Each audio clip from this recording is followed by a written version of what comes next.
কখনো কখনো মনে হয় আমি শুধু একটা আইডির নাম হয়ে গেছি।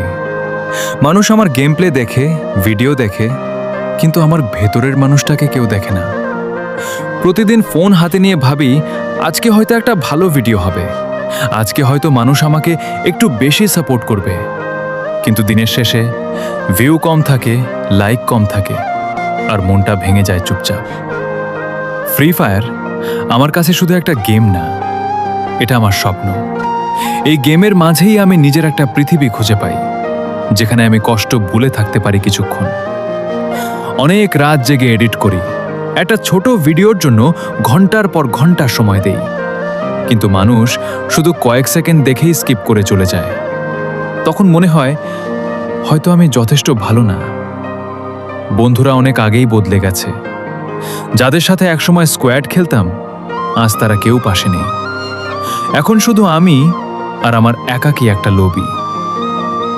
তবুও আমি হাল ছাড়ি না, কারণ আমি জানি একদিন হয়তো আমার এই কষ্টের গল্পটাই সফলতার গল্প হবে। একদিন হয়তো মানুষ বলবে ছেলেটা অনেক কষ্ট করে এখানে পৌঁছেছে। তাই প্রতিটা ম্যাচে আমি শুধু জয়ের জন্য খেলি না, আমি খেলি নিজের স্বপ্ন বাঁচিয়ে রাখার জন্য। কারণ এই গেমের পেছনে লুকিয়ে আছে একটা ছেলের নীরব কান্না।